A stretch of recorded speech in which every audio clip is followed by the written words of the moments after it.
सावधानी से सुनना। एक प्रश्न हमारे भीतर खड़ा होता है, जब हम सूर्य नारायण भगवान को अर्घ देते हैं, जल चढ़ाते हैं, तो वो जल पृथ्वी पर जब गिरता है तो उसके छींटे हमारे शरीर पर लगते हैं। क्या वो ठीक है? क्या वो श्रेष्ठ है? तो शिव महापुराण की कथा कहती है, जब हम सूर्य को अर्घ देते हैं, सूर्य को जल चढ़ाते हैं, वो पानी जब पृथ्वी पर गिरता है, उसके छींटे हमारे शरीर पर लगते हैं, तो वो श्रेष्ठता का भाव निर्मित करते हैं, वो गलत नहीं हो सकता। कारण अब वो भी समझ लीजिए।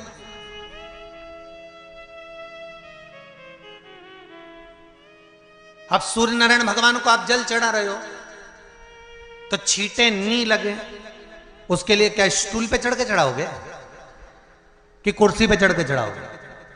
अरे बोलो तो सही।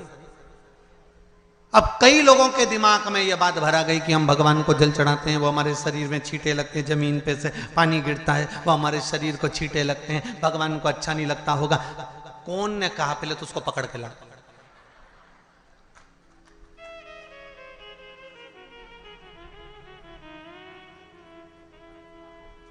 क्योंकि मेरे राम जी महाराज, मेरे भगवान कृष्ण, बड़े बड़े संत, साधु, सन्यासी, तपस्वी, साधक, उपासक जितने भी हुए, जिन्होंने सूर्य की आराधना करी, इन्होंने टेबल पे चढ़कर या कुर्सी पे चढ़कर जल नहीं चढ़ाया, इन्होंने पृथ्वी पर खड़े होकर ही, क्योंकि पृथ्वी तत्व के देव हैं शिव।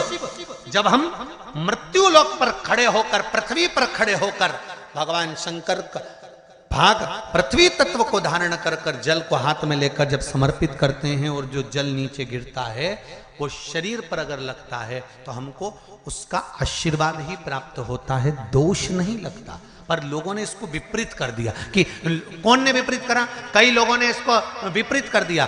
कौन ने विपरीत करा? तो जो दूसरे धर्म के लोग होते हैं, जिनको हिंदू धर्म से नफरत होती है और जो हिंदू धर्म की पूजन, सेवा, अर्चना को समाप्त करना चाहते हैं, वो धीरे धीरे धीरे धीरे कहने लगे कि सूर्य को जल चढ़ाओगे तो शरीर में लगेगा, शरीर में लगेगा तो दोष लगेगा। इसको कह कहकर घर घर में सूर्य को जल चढ़ाना लोगों ने बंद कर दिया कि आप जल चढ़ाएंगे तो दोष लगेगा, शरीर पे छींटा लगेगा, शरीर को ऐसा लगेगा।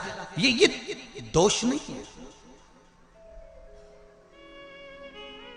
कितनी सुंदर बात है महाराज। सूर्य नारायण भगवान को जब जल चढ़ाया जाता है, हाथ सिर से 8 इंच की दूरी पर होना चाहिए। जम के बोलिए, सिर से कितना ऊंचा होना चाहिए? 8 इंच ऊपर अपना हाथ होना चाहिए मस्तक से सूर्य को जल चढ़ाते समय। और ना चांदी का, ना स्टील का, ना लोहे का, ना प्लास्टिक का, ना कांच का, ना सोने का कोई बर्तन, ना कांसे का, ना एल्युमिनियम का, ना पीतल का, केवल एक पात्र होना चाहिए, वो है तांबे का। काय का पात्र होना चाहिए? तांबे का पात्र। और सूर्य नारायण भगवान को जब 8 इंच ऊपर तुम्हारा हस्त है, और जब हम सूर्य को जल चढ़ा रहे हैं, कैसे जल चढ़ाना है वो भी समझ लीजिए। अगर कोई कैंसर का मरीज है, जिसके चेस्ट में कैंसर आ गया हो, लेफ्ट में, राइट में कहीं पर कैंसर आ गया हो, या कोई गठान आ गई हो, तो महाराज आप जल चढ़ाते समय उस जल की धार को सूर्य भगवान को जब चढ़ा रहे हो, तो धार आपकी गठान की ओर जाना चाहिए, जिससे सूर्य की किरण उस जल में से आपके उस स्थान पर पड़े, उस जगह पर पड़े जहां पर गठान है। महाराज आप लगातार जल तो चढ़ाना चालू करो, अच्छे अच्छे डॉक्टर फेल हो जाएंगे और कह देंगे गठान ठीक हो गई।